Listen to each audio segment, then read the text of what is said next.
Good afternoon everybody. ये video उन विद्यार्थियों के लिए तैयार किया जा रहा है जो कि इस बार बीएचयू में बीकॉम की प्रवेश परीक्षा देंगे। Basically this video consist 15 questions of economics which were asked in 2018 BHU BCom entrance examination. So we will cover 15 questions of economics from question number 61 to 75. Let's start with the first question.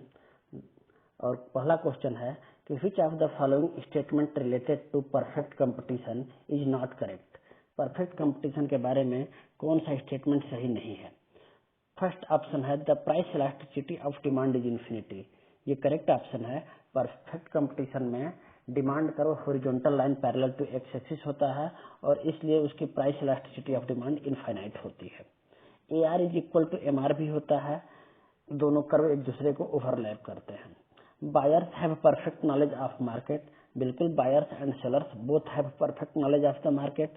There is also perfect mobility of factors of production. ये option भी सही है। And fourth option है firms earn super normal profit in the long run. ये statement incorrect है, wrong है। यही हमारे लिए सही उत्तर होगा क्योंकि यही नॉट करेक्ट ऑप्शन है। लॉन्ग रन में परफेक्ट कंपटीशन में फर्म्स को नॉर्मल प्रॉफिट ही मिलता है। They don't earn super normal profit. Now proceed to next question. According to the law of diminishing marginal utility, law of DMU के बारे में, diminishing marginal utility के बारे में पूछा जा रहा है। Total utility is at a maximum with the first unit. नहीं, पहली यूनिट पर ही TU मैक्सिमम नहीं होती है। Second, increasing units of consumption increases the marginal utility. ये भी गलत है। जैसे जैसे हम ज्यादा से ज्यादा कंजप्शन करते हैं मार्जिनल यूटिलिटी कंटिन्यूअसली डिक्लाइन होती है, इंक्रीज नहीं होती है। थर्ड ऑप्शन है total utility will rise at a falling rate as more units are consumed. Yes, ये करेक्ट है। जैसे जैसे हम ज्यादा यूनिट कंज्यूम करेंगे तो मार्जिनल यूटिलिटी तो घटेगी, लेकिन जब तक मार्जिनल यूटिलिटी पॉजिटिव रहेगी तब तक total utility will increase but at a falling rate, but at a decreasing rate. तो this is a correct option. And fourth option क्या है, marginal product will fall as more units are consumed. देखिए, marginal product की जो बात है वो law of variable proportion में आती है, वो प्रोडक्शन में आती है, तो उसकी यहाँ बात नहीं करेंगे। फोर्थ स्टेटमेंट तो इससे रिलेटेड ही नहीं है, तो सही आंसर होगा third option. Now question number 63। The law of equi marginal utility is otherwise called as. Law of equi marginal utility का दूसरा नाम क्या है। Law of substitution. बिल्कुल सही है, यही आंसर है, क्योंकि law of equi marginal utility जो कि गोसन की सेकेंड लॉ है, this is also known as second law of Gossen. इसको लॉ ऑफ सब्स्टिट्यूशन भी बोलते हैं और इसी में फार्मूला यूज होता है। इसी का फार्मूला है कि MU(x) upon PX equal to MU(y) upon PY equal to MU(m). तो फर्स्ट ऑप्शन ही सही है। Now next question number 64। Under perfect competition a firm even after incurring loss continue production till. Perfect competition में loss होने के बावजूद firm कब तक प्रोडक्शन करेगी। तो आप जानते हैं कि प्रोडक्शन यदि बंद भी कर दे कोई भी फर्म शॉर्ट रन में, तब भी उसे फिक्स कास्ट तो बियर करना ही पड़ेगा। तो इसलिए फर्म प्रोडक्शन तब तक करती रहती है जबकि फिक्स कास्ट तो मिल ही रहा, फिक्स कास्ट मिले ना मिले, वेरिएबल कास्ट उसको मिलता रहे। तो इस हिसाब से जो थर्ड ऑप्शन है प्राइस इक्वल टू AVC, उसको जो एवरेज रेवेन्यू या प्राइस मिल रही है उसके एवरेज वेरिएबल कास्ट तक मिल रही है। भले ही फिक्स कास्ट नहीं मिले, लेकिन एवरेज वेरिएबल कास्ट के बराबर उसको प्राइस मिल रही है, तब तक प्रोडक्शन करती रहेगी। अदरवाइज उसके बाद वो शट डाउन कर देगी, इसीलिए इसको शट डाउन पॉइंट भी कहते हैं। तो करेक्ट ऑप्शन होगा option third. Now question number 65। Which of the following is not a feature of oligopoly. Oligopoly market का कौन सा फीचर नहीं है। स्मॉल नंबर ऑफ सेलर्स, ये है क्योंकि in oligopoly market there are a few dominant firms. Second है absence of mutual dependence of firms.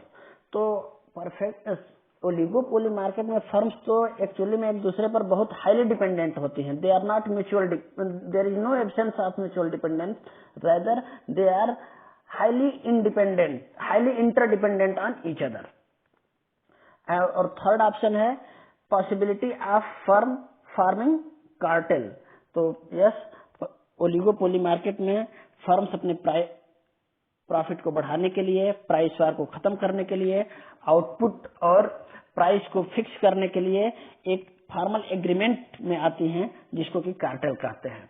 और अक्सर ये पढ़ाया जाता है कि कार्टेल का एक बहुत बड़ा एग्जाम्पल है OPEC, organisation of petroleum exporting countries, जिसका 1960 में जिसकी स्थापना हुई और जिसका हेडक्वार्टर वियना ऑस्ट्रेलिया में है। तो इस क्वेश्चन का आंसर हो जाएगा option 2, absence of mutual dependence, क्योंकि म्यूचुअली बहुत ज्यादा डिपेंडेंट होती हैं ओलिगोपोली में firms. Next question, question number 66, under king demand curve model of oligopoly. King demand curve model of oligopoly एक इकोनॉमिस्ट हुए पॉल एम स्वीजी, उन्होंने दिया और उसके बारे में पूछा जा रहा है। Price once fixed is rigid. Yes, इस मॉडल में यह माना जाता है कि प्राइस रिजिडिटी होती है ओलिगोपोली में। Price has tendency neither to go up nor to go down. Second option है elasticity of the upper and lower portion of demand curve differs. तो ये भी करेक्ट ऑप्शन है, क्योंकि जो किंग डिमांड कर्व बनता है उस किंग डिमांड कर्व में दो पोर्शन होते हैं डिमांड कर्व के। ऊपर वाला पोर्शन हाईली इलास्टिक होता है, नीचे वाला पोर्शन लोअर इलास्टिक होता है और दोनों के बीच में किंक होता है और वहीं पर प्राइस रिजिड होती है। थर्ड ऑप्शन है कि gap between the MR curve depends on difference in इलास्टिसिटीज of the upper and lower portion. Yes, ये भी करेक्ट ऑप्शन है। जो एमआर कर्व बनेगा इस किंग डिमांड कर्व में, उसका शेप, उसकी जो गैप होगी वो कितनी ज्यादा होगी, वो डिपेंड करता है कि जो दो पोर्शन है एआर कर्व के, हाईली इलास्टिक डिमांड कर्व ऊपर वाला और लोअर इलास्टिक डिमांड कर्व नीचे वाला, उन दोनों के बीच की इलास्टिसिटी की डिफरेंस कितनी है। तो ये तीनों ही स्टेटमेंट किंग डिमांड कर्व के लिए बहुत ही कंपलसरी एलिमेंट है और इसलिए इसका आंसर होगा फोर्थ, ऑल द एबव। और ये ध्यान रखना है कि किंग डिमांड कर्व किसने दिया, पॉल एम स्वीजी ने, और प्राइस रिजिडिटी पर बेस्ड ये कॉन्सेप्ट है, ये मॉडल है। Next question, question number 67, if the price of good increases then, यदि किसी गुड की प्राइस बढ़ती है तो क्या होगा। Demand for complementary good will increase. ऐसा नहीं है, यदि किसी गुड की प्राइस बढ़ती है तो उसकी कॉम्प्लीमेंट्री गुड की डिमांड कम होगी। यदि पेट्रोल की प्राइस बढ़ती है तो उसकी कॉम्प्लीमेंट्री गुड कार की डिमांड कम होगी, कार की डिमांड बढ़ेगी नहीं। तो ये स्टेटमेंट इनकरेक्ट है, रॉन्ग है। नेक्स्ट स्टेटमेंट है demand for substitute goods will increase. Yes, this is a correct statement. यदि पेप्सी की प्राइस बढ़ती है तो कोको कोला की डिमांड बढ़ेगी। और थर्ड ऑप्शन है demand for the good will increase. यदि पेप्सी की प्राइस बढ़ती है तो पेप्सी की खुद की डिमांड तो कम हो ही जाएगी। तो इसलिए both second and third options are correct. Answer will be fourth option. Now question number 68, an individual demand curve slopes downward. Demand curve जो है वो डाउनवर्ड स्लोप होता है बिकॉज ऑफ द, किस रीजन के कारण। तो डिमांड कर्व डाउनवर्ड क्यों डाउनवर्ड स्लोपिंग होता है, उसका फर्स्ट ऑप्शन दिया है working of the law of diminishing marginal utility. Yes, यह करेक्ट ऑप्शन है। लॉ ऑफ डीएमयू के कारण ही, क्योंकि कंज्यूमर को नेक्स्ट यूनिट से कम सेटिस्फेक्शन मिलता है तो वह नेक्स्ट यूनिट तभी परचेज करेगा जबकि उसको कम प्राइस पे करना पड़ेगा और इसके कारण डिमांड करो डाउनवर्ड स्लोपिंग हो जाती है। सेकेंड ऑप्शन है substitution effect of decrease in price. यह भी सही ऑप्शन है, क्योंकि किसी गुड की जब प्राइस कम होती है तो वह अपने रिलेटेड गुड के तुलना में चीपर हो जाती है और इसलिए कंज्यूमर इस गुड का ज्यादा डिमांड करते हैं। तो यह भी, और इसके कारण डिमांड करो डाउनवर्ड स्लिपिंग हो जाता है। This is also correct option. Next है income effect of fall in price. तो जब किसी गुड की प्राइस कम होती है तो उसके कारण कंज्यूमर की रियल इनकम या परचेजिंग पावर बढ़ जाती है और इसी को यहाँ पर इनकम इफेक्ट बोलते हैं, income effect of fall in price. और इसके कारण भी कंज्यूमर गुड की ज्यादा यूनिट खरीदता है। इसका मतलब ये हो गया कि ये तीनों ही फैक्टर रिस्पॉन्सिबल हैं जिसके कारण की डिमांड करो डाउनवर्ड स्लोपिंग होता है।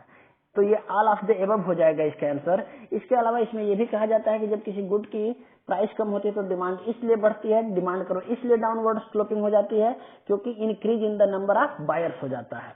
तो ये भी एक रीजन है टू मेक द डिमांड करो डाउनवर्ड स्लोपिंग। तो ऑल ऑफ द एबव होगा क्वेश्चन नंबर 68 का। Now question number 69, which of the following is a characteristic of pure monopoly. Pure monopoly का कौन सा कैरेक्टरिस्टिक्स है? वैसे इस क्वेश्चन में थोड़ा गड़बड़ी है, थोड़ी प्रॉब्लम है। प्योर मोनोपोली वो होगा जिसमें कि हाई बैरियर्स ऑफ एंट्री हो, जबकि इसमें जो सेकंड ऑप्शन दिया है लो बैरियर्स ऑफ एंट्री, ये अपोजिट दे दिया है। तो ये क्वेश्चन का आंसर रॉन्ग है। लो प्राइस इलास्टिसिटी ऑफ डिमांड तो मोनोपोली में होता है, लेकिन उसको प्योर मोनोपोली बनने के लिए जरूरी है कि high barriers on entry of new firms हो। क्लोज सब्स्टिट्यूट प्रोडक्ट किस मार्केट में होते हैं? तो क्लोज सब्स्टिट्यूट होते हैं मोनोपोलिस्टिक कंपटीशन में। और परफेक्ट सब्स्टिट्यूट किस मार्केट में होते हैं? वो होते हैं परफेक्ट कंपटीशन में। और परफेक्ट इंफॉर्मेशन किस मार्केट में होता है? तो ये भी हम लोग पीछे पढ़े हैं कि ये भी होता है परफेक्ट कंपटीशन में। नाउ नेक्स्ट क्वेश्चन इज, तो इसका ये क्वेश्चन थोड़ा गड़बड़ है। इसका सही, यदि इसका सही आंसर होना चाहिए high, low barriers of entry की जगह आंसर होना चाहिए high barriers on entry. Now question number 70, in pure monopoly what is the relation between the price and marginal revenue? तो मोनोपोली या प्योर मोनोपोली में प्राइस यानी कि एआर और मार्जिनल रेवेन्यू एमआर में क्या रिलेशन होता है? तो परफेक्ट कंपटीशन ही ऐसा है जिसमें कि एआर और एमआर ओवरलैप करते हैं, दोनों ही एक हॉरिजॉन्टल पैरेलल लाइन होते हैं। बाकी आप देखिए तो मोनोपोली हो चाहे मोनोपोलिस्टिक कंपटीशन हो, इसमें एआर करो इज एआर और price is greater than the marginal revenue. So first option is correct, price is greater than the marginal revenue. Both AR and MR करो या प्राइस आर एमआर करो और downward sloping, but MR curve lies below the AR curve और price line. Question number 71, as per the law of equi marginal utility in equilibrium, equilibrium में क्या होगा? तो अभी इस क्वेश्चन को हम लोग पीछे डिस्कस किए थे जब हमने बात किया था कि जो law of equi marginal utility है उसको लॉ ऑफ सब्स्टिट्यूशन भी कहते हैं या उसको फिर गोसेन सेकेंड लॉ भी कहते हैं। तो उसी समय हम लोग बात किए थे कि इसका फार्मूला होता है MUX upon PX equal to MUY upon PY equal to MUM। तो first option is correct of question number 71। Now question number 72, if marginal utility is zero, जब MU जीरो होगी तो क्या होगा? Total utility is maximised, correct. जहां MU जीरो होती है उसी यूनिट ऑफ आउटपुट पर TU मैक्सिमम होती है। An additional unit of consumption, ज्यादा जब हम कंजप्शन करेंगे तो विल डिक्रीज TU, यस, क्योंकि इसके बाद MU निगेटिव हो जाती है। MU जीरो होने के बाद जब निगेटिव हो जाएगी तो TU विल स्टार्ट डिक्लाइन। और थर्ड ऑप्शन दिया है an additional unit of consumption will increase total utility. ये देखिए ये सेकेंड का जस्ट अपोजिट ऑप्शन दिया है, ये गलत है। तो सही आंसर होगा फोर्थ ऑप्शन जिसमें कि 1 and 2, when MU is zero TU is maximum and after that if additional unit is consumed to TU will start declining. Now question number 73, which of the following is added to national income while calculating personal income? National income में क्या add करेंगे जिससे कि personal income निकल जाए? Personal income एक important concept है macro economics में। यह वह इनकम है जो कि इंडिविजुअल्स को, पर्सन्स को अवेलेबल होता है before payment of direct taxes. तो पर्सनल इनकम में क्या ऐड हो जाएगा जब हमको नेशनल इनकम से पर्सनल इनकम निकालना हो? तो चूंकि पर्सनल इनकम में ट्रांसफर पेमेंट इंक्लूड हो जाते हैं, हम लोग बार बार पढ़ते हैं कि नेशनल इनकम में ट्रांसफर पेमेंट इंक्लूड नहीं होते हैं, लेकिन पर्सनल इनकम में ट्रांसफर पेमेंट इंक्लूड होंगे। तो first option is correct question number 73 का। अब आगे बढ़ते हैं question number 74, which statement about GDP is correct? GDP के बारे में कौन सा कथन सही है? और पहला ऑप्शन है GNP minus X minus M। X minus M means net export. तो ग्रॉस नेशनल प्रोडक्ट में से जब हम X माइनस M माइनस कर देंगे तो GDP आ जाएगा, ये सही है। फर्स्ट ऑप्शन इसका सही है। सेकेंड ऑप्शन देख लेते हैं क्या है। Nominal GDP is the value of GDP at constant price, ये गलत है। नॉमिनल GDP को GDP एट करेंट प्राइस बोलते हैं, जबकि रियल GDP को GDP एट कांस्टेंट प्राइस बोलते हैं। तो सेकेंड स्टेटमेंट रॉन्ग है। थर्ड दिया है GDP equal to wage plus profit plus interest, ये भी रॉन्ग है, ये इनकम्प्लीट स्टेटमेंट है। और फोर्थ 1 and 2, तो 2 तो ऑलरेडी रॉन्ग है। तो 74 का करेक्ट ऑप्शन होगा first GNP minus X minus M equal to GDP। And now the last question, question number 75, the balance of trade refers to. Balance of trade ये concept balance of payment chapter में पढ़ाया जाता है। और balance of trade is only the difference between merchandise exports and merchandise imports.